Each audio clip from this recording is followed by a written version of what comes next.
Buongiorno, сеньоры, лошадами кантары. Это Стали Ханкишиев и программа о вкусной, о самой настоящей пище. У нас даже пицца готовится не в электродуховке, а в настоящей дровяной печи. Прошу любить и жаловать, прошу знакомиться. Это самая настоящая, самая дровяная печь. Пусть не остывает. Начинаем с теста. Для начала я подсыпаю на стол муку. Да муку не простую, а муку, которая называется семолина, либо мука дурум, из твердой пшеницы, довольно крупная, чуть помельче манки, но не манка. Впрочем, я бы попробовал заменить ее именно манкой. Итак, тесто. Тесто, которое было замешано еще 2 дня назад по лучшим рецептам самых крутых итальянских пиццеделов. Я специально ездил в Италию, чтобы посмотреть, как хорошие мастера пекут пиццу. И я абсолютно точно знаю, что они не используют ни грамма оливкового масла для того, чтобы растянуть пиццу. Но я собственными руками убедился, что с маслом все получается намного лучше. Тесто для пиццы растягивается как по маслу, извините за тавтологию. Растягивается, но пару сантиметров бортика я не трогаю, потому что бортики должны остаться без соуса. Соус только вот сюда, в серединку. Не переборщить. Полагаю, что этого соуса вполне достаточно для одной пиццы. Ну а теперь сыр. Я своими глазами видел, я убедился, что итальянские пиццайоло не используют самый вкусный сыр, пармезан. А я точно знаю, что если его подсыпать под моцареллу, то никто этого не узнает. Но все будут удивляться, как же это у вас пицца получилась такой вкусной. Дело в том, что пармезан не плавится, он высыхает и остается эдакой стружкой. Но мы же укроем его моцареллой, а моцарелла как раз плавится. Плавится очень хорошо. Первая пицца, как же они ее называют? То ли Рита, то ли Маргарита. Вот пускай такая и будет. Самая простая. Соус и немного сыра. Прежде чем отправлять пиццу в печь, необходимо удалить из печи весь пепел. Но пицца-то должна остаться чистой. У меня есть на этот случай особая щетка. Вообще говоря, печь пиццу по-настоящему в дровяной печи дело весьма-весьма хлопотное. Уж больно много всего надо. Одними дровами да ухватом не обойдешься. Загляните вместе со мной, чуть не сказал в тандем, в печь. Посмотрите, языки пламени облизывают купол. И именно это и необходимо для того, чтобы пицца испеклась как положено. Ну что, попробуем наш первый блин. С Богом!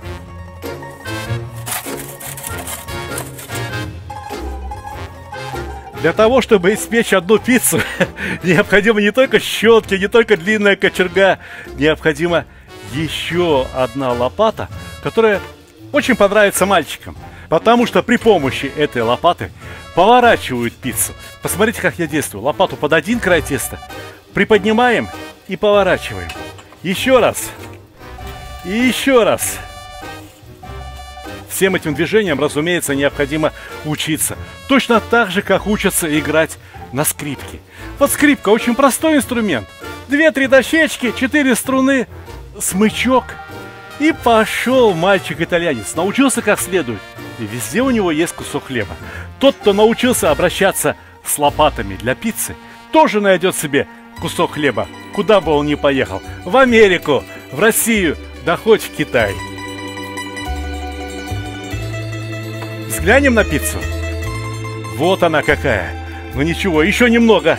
Еще немного, можно приподнять ее, поддержать под языками пламени, чтобы они ее облизнули, чтобы они ее еще лучше подрумянили. Ну, кажется, все. Кажется, все. А если кто-то хочет еще румянее, то я, пожалуй, что добавлю 1-2 полена в печь.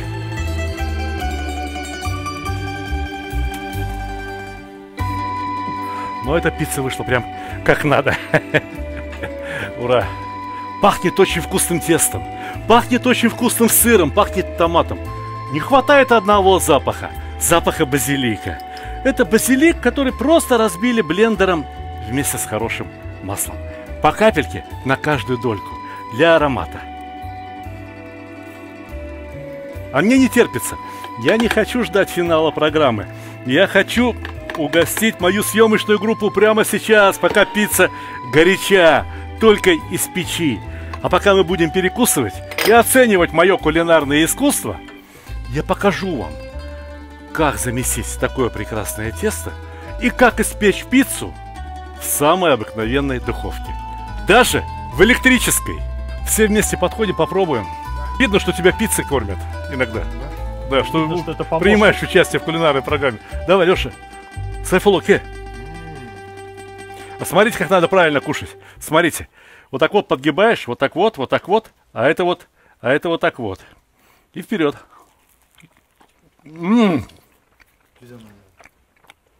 Как в Италии, да? Обижаешь? Лучше. Конечно. А вот с тестом на самую хорошую пиццу, оказывается, не все так просто. Самые крутые мастера-итальянцы готовят тесто из муки дурум, которая изготавливается из пшеницы твердых сортов. И помол у этой муки несколько крупнее, чем у обычной. Из пшеницы мягких пород. Видите, они даже по цвету отличаются. А уж по консистенции и подавно. Мука из твердой пшеницы выглядит как крупчатка. Если вы собираетесь печь пиццу в духовке, то воды надо взять немного больше. 650-700 мл. А муки, как обычно, ровно килограмм. На килограмм муки добавляют целых 30 грамм соли. Но не надо взвешивать на весах. 30 грамм – это полная столовая ложка. Вместе с солью к воде добавляют примерно 100 грамм муки и начинают размешивать. Это чтобы было куда дрожжи всыпать. Дрожжи можно брать любые. Прочитайте инструкцию на упаковке и возьмите дрожжей, как будто бы вы делаете тесто из полкилограмма муки. Этого хватит. Когда в миске образовалось нечто вроде очень жидкого теста, всыпайте дрожжи. Это необходимо для того, чтобы дрожжи как можно более равномерно разошлись по тесту. Качество теста, да и вообще приготовления, во многом зависит от таких мелких деталей. В наше время даже очень пожилые женщины-итальянки используют электрические миксеры, тестомесы. Но все-таки научиться вымешивать тесто руками обязательно. Так вы скорее научитесь понимать тесто, так вы скорее почувствуете его. Тесто руками следует вымешивать минимум 15 минут, пока оно не начнет отлипать от миски. А если вымешивать в миксере, то достаточно 6 минут. И через 6 минут вымешивания к тесту добавляют 2 ложки хорошего оливкового масла. Обратите внимание, тесто меняет свой характер под воздействием оливкового масла. Оно уже было одним комком, а теперь снова разбивается на разрозненные кусочки. Но еще минута-другая, и тесто снова соберется в один комок и начнет подходить примерно в течение 2 часов, подниматься. После этого его следует разделить на комки и отправить в холодильник на сутки, если это тесто из мягкой пшеницы, и на 2 суток, если это тесто из твердой пшеницы. Но первые 2 часа дрожжи должны проработать при комнатной температуре. Они должны ожить, они должны начать делиться. И только после этого тесто будет готово к выдерживанию, к выстаиванию в холодильнике. Только после холодильника тесто приобретет необходимые свойства. Из муки дурум, из твердой пшеницы, тесто замешивается точно так же, как из мягкой. Но если пицца будет выпекаться в травяной печи, где более высокая температура, воды следует наливать намного меньше, всего 600 мл на 1 кг муки.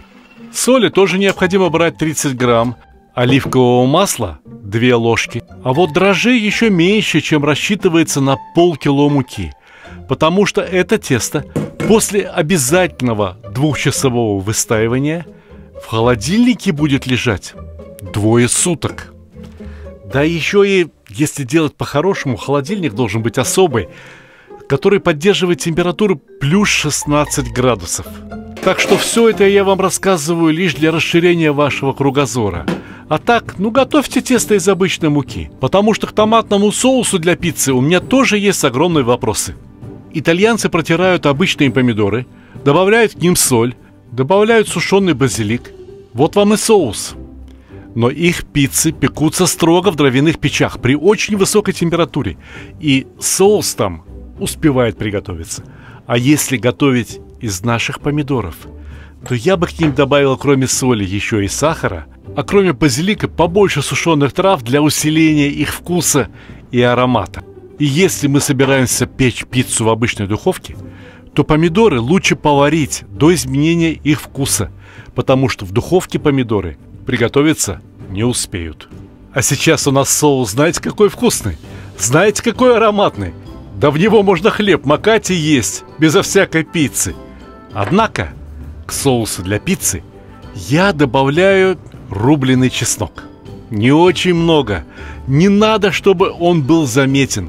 Важен лишь оттенок. Вот эти особые полутона, которые разжигают аппетит. Чтобы было в чем раствориться ароматом от чеснока и сухих трав, наливаем прямо в соус немного хорошего растительного масла. Такой соус может храниться в холодильнике довольно долго.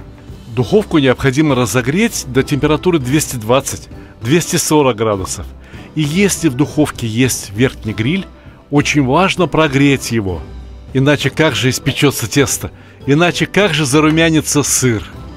Противень для пиццы необходимо присыпать той самой мукой, дурум, которую в этом случае можно заменить и манкой. А если присыпать обычной мукой, то настолько жидкое тесто прилипает к противню. На форму размером 30 сантиметров пойдет 230-250 грамм готового теста. Лепешечка получится тонкой, но бортики, примерно 2 сантиметра по краям, следует оставить слегка толще, чем середина. Томатный соус выкладываем в середину и растягиваем ложкой вплоть до бортиков. Ну а теперь различные виды сыра и прочие начинки. Я опять использую пармезан в сочетании с моцареллой. Мне так вкус больше нравится. Я понимаю, что сыру хотелось бы добавить побольше, но умеренность в кулинарии есть наивысшая добродетель. Вот посмотрите на наш базилик. Листья просто лопухи какие-то. Подорожник, а не базилик. Ну и ничего страшного. А мы разорвем листики на кусочки и украсим его ароматом нашу пиццу. Поверх листиков, чтобы они не сгорели, укладываем ломтики грибов. Да, обычных шампиньонов. А что, белые есть? Ну, не пожалейте белых. Поверх грибочков еще немного сыра, для того, чтобы все стало единым целым за те несколько минут, что пицца будет выпекаться в духовке. Да, в духовке пицца выпечется минут за 5, за 6, не дольше. Но в дровяной печи она бы испеклась максимум за 2 минуты. К сожалению, тесто за эти 5-6 минут непростительно подсыхает. Именно поэтому мы добавили на 100 грамм больше воды в тесто, которое предназначено для выпечки в духовке. Ну а так и в духовке тоже получилось очень неплохо. Очень симпатично. Довольно аппетитно. Могу, забегая вперед, рассказать вам, что съели мы эту пиццу с огромным удовольствием и с приятным аппетитом. Чтобы убедиться в правильности всех наших действий, давайте попробуем испечь еще одну пиццу. Все точно так же. Подсыпали мукой крупчаткой противень и растягиваем тесто. Если тесто плохо тянется, смажьте его маслом. И хочу предупредить особо щедрых кулинаров. Увеличение количества томатного соуса в пицце не делает ее вкуснее.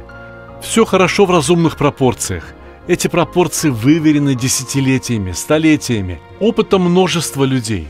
Поэтому, если хотите увеличить количество соуса, то увеличивайте количество сыра и увеличивайте толщину теста. Значит, и выпекать надо будет совершенно по-другому.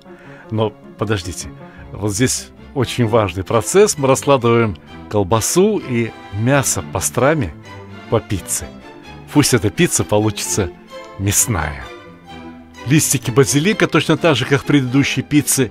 А вот сыр моцарелла пусть будет не натертый, а кусочками. и кусочками укрыть листики базилика. Получится очень вкусно, я уверен. Особенно если к пицце добавить и для красоты, и для аромата хороший болгарский перец. Оливки. И зеленые, и красные. То там, то здесь. Пусть иногда попадаются. Будет очень вкусно. Моцарелла натертая осталась. Ну что ж теперь делать? Не пропадать же добру. И в духовку. Напоминаю, 220 градусов. Верхний гриль включен. 6 минут. Посмотрите, какая красота. Всего 6 минут, и она румянится. Она закипела вся, запузырилась. И вот я думаю, наверное, многие скажут: да что же это столько возиться ради одной пиццы? А не проще ли заказать? Через 15 минут привезут. Ешь, не обляпайся. Нет. Мои дорогие, мы готовим еду не для того, чтобы желудок набить. Мы готовим еду для того, чтобы получить удовольствие, начиная от эстетического. Мы готовим еду ради того, чтобы порадовать наших друзей, наших детей, чтобы побольше времени с семьей провести, чтобы показать детям пример, что все в жизни достигается трудом, даже обычная пицца. Ведь когда-нибудь они станут рассказывать своим детям и внукам о той пицце, которой мы порадовали их сегодня. Приятного аппетита! И давайте вернемся к дровяной печи. Успех первой пиццы настолько окрылил меня, что я решил следующую пиццу приготовить по-русски. Да-да, по-русски. Что значит по-русски? Это значит, что она будет с колбасой. Все точно так же. Руками осторожненько, осторожненько, расправляя бортики, формируем некое подобие узбекской лепешки. И теперь немного соуса. Знаете, на что я обратил внимание? Что итальянские повара не растягивают пиццу сразу. Они дают ей постоять немного под соусом. И, видимо, соус слегка размягчает тесто, и пицца начинает тянуться так, как надо. Ну что, колбаску довольно экономно. Я вам могу сказать, что коммерческая пицца – это блюдо вовсе не про расход продуктов. Это блюдо про экономию продуктов. Все нарезается очень тонко, натирается очень мелко. В результате ты видишь перед собой полную тарелку, поел, а вот здесь-то ничего и нету. Обман получается, обвес. Но прибыль у пиццерии, я думаю, очень хорошая. Супер прибыль. Немного вкусного сыра, и колбаса, и сыр. Все сбывается, все мечты. И немного моцареллы. Я понимаю, что кто-то будет вздыхать: ах, в Италии там совсем другие продукты. Да пробовал я в Италии эту моцареллу. У нас порой бывает не хуже. Посмотрите, двумя пальцами вот этими я захватываю пиццу здесь, а двумя пальцами безымянно, ну, на которые обручальное кольцо надевают, и большим захватываю здесь и растягиваю. Еще раз. И поправим. И пицца превращается из маленькой в большую. Ну что, закладываем? Пошла в дело следующая.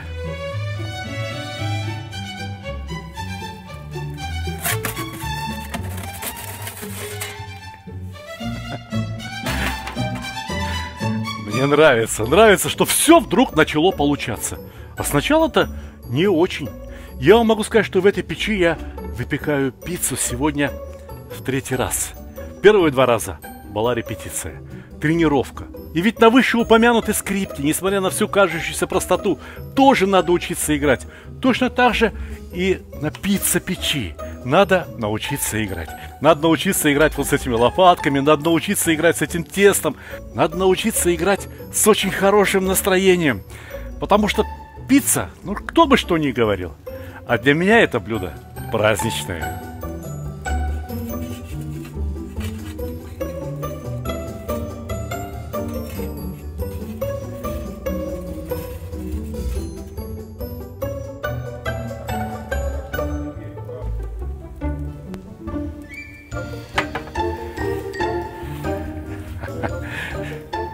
Во время репетиции у меня то и дело подгорали борта.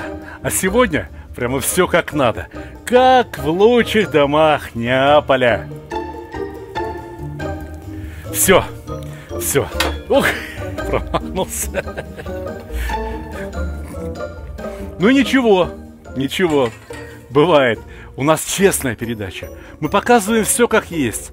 Все точно так же, как может получиться и у вас. Если вы возьметесь за это дело и когда-нибудь построите у себя во дворе пицца-печь. И построите не потому, что больше кушать нечего, а для того, чтобы от приготовления еды получать удовольствие.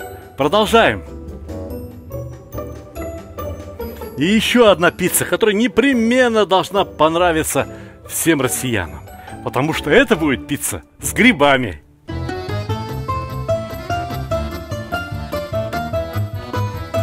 Я знаю прекрасно, что у мастеров по изготовлению пиццы в Италии все получается намного быстрее и краше, чем у меня. Что даже и наши ребята в России тоже очень многие умеют приготовить пиццу лучше меня. Ну а вы поручите тем итальянцам приготовить хотя бы простенький плов. Вместе посмеемся. Поэтому совершенно нечего стесняться. Как получается, так и получается. Мы готовим не на продажу, мы готовим для себя. Мы ее готовим, ну не знаю, может быть несколько раз в году. А те, которые зарабатывают на этом деньги, готовят, не знаю, по 100, по 200, по 300 пиц за день. Конечно, у них рука набита. А с другой стороны, да разве будут они вам вот так, от всей души, красиво раскладывать грибочки? Немного сыра для вкуса. Я знаю, что пармезан, да вот еще грана падано отлично сочетаются по вкусу с грибами. Именно с шампиньонами. У меня салат такой есть. Поэтому охотно добавляю сюда пармезан. И немного моцареллы. Для того, чтобы грибы и пицца связались в одно целое.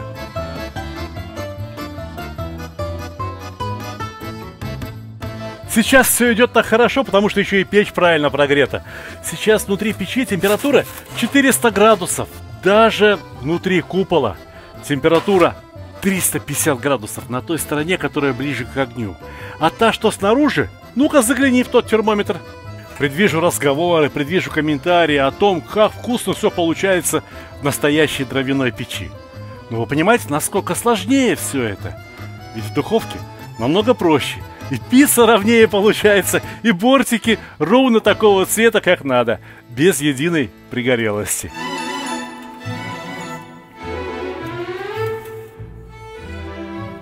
Конечно, при такой температуре пицца печется в печи примерно столько же, сколько пекутся блины в печи.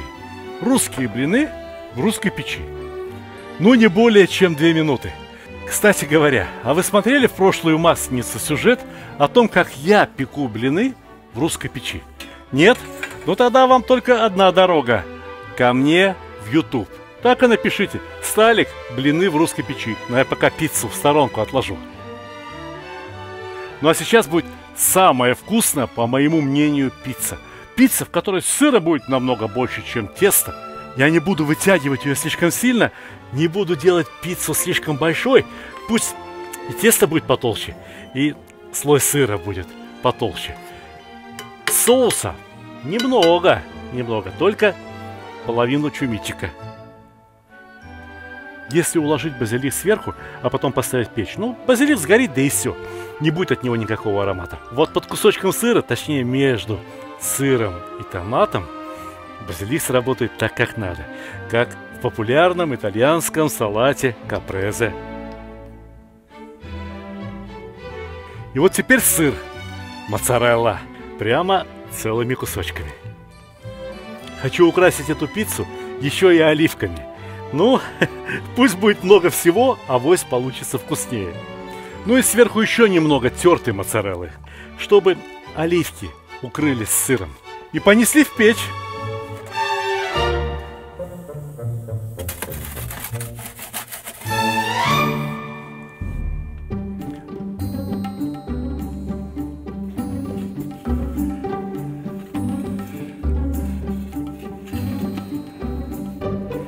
Ну все, вы полюбуйтесь, вы только полюбуйтесь, какова красавица.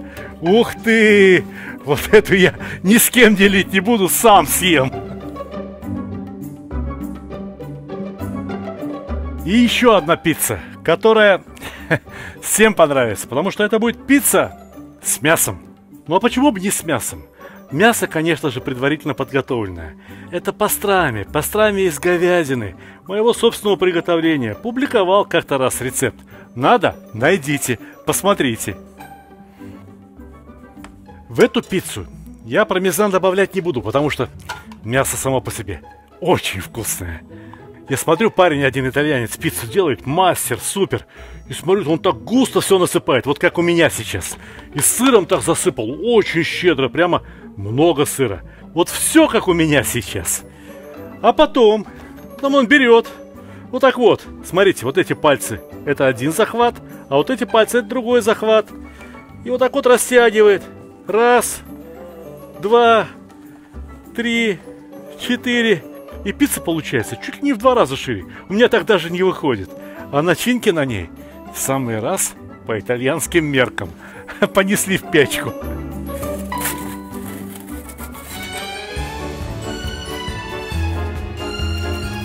Вон как у меня получаться начало. Видали?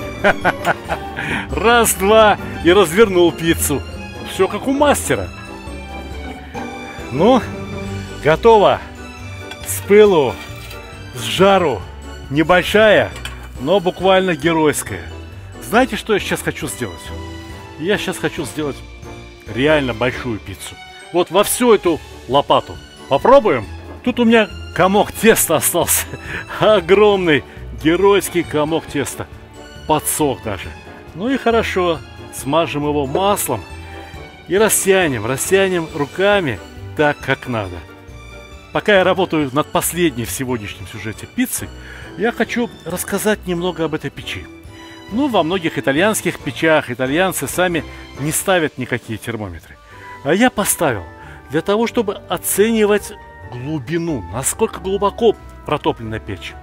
В принципе, что русская печь, что итальянская помпейская печь для пиццы, что тандыр, всегда прогреваются до тех пор, пока их купол не побелеет. Вот сначала разжигаешь дрова, и купол от копоти чернеет, покрывается сажей. Но когда купол прогревается, сажа сгорает, и мастера понимают, что тандыр, русская печь, либо печь для пиццы готова.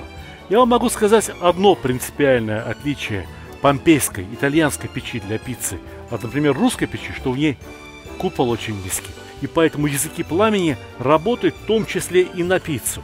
А во-вторых, в ней необычайно высокая рабочая температура.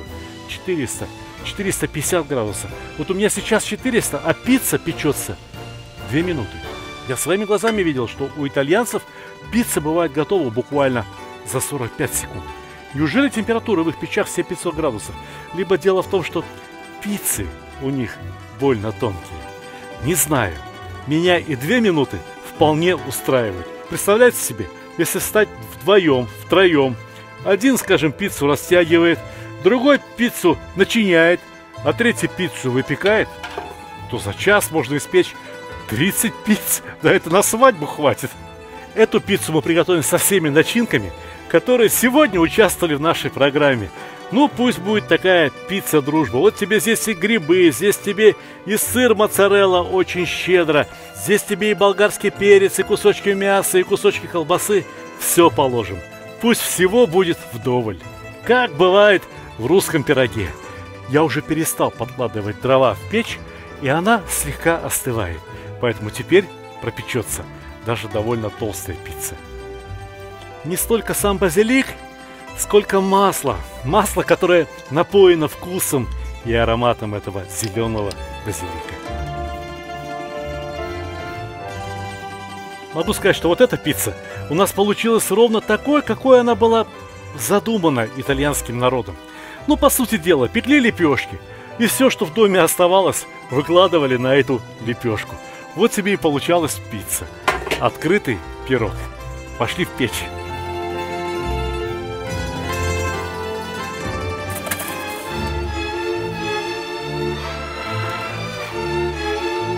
И вот, друзья, вот вам пиццы.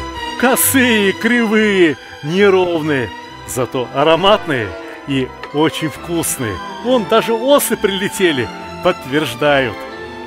Мне вот это, ну та, что выглядит толсто, дорого, богато, откровенно говоря, нравится гораздо больше, чем вот эти тоненькие, которые готовят в общепите. Но не будем о плохом. Давайте будем о хорошем. Давайте сегодня я пожелаю вам больших трудовых успехов. Каждому мужику вот по такой печке. Каждой женщине вот по такому мужу, который каждую субботу и воскресенье соберет родных, друзей, гостей и скажет им: приятного аппетита!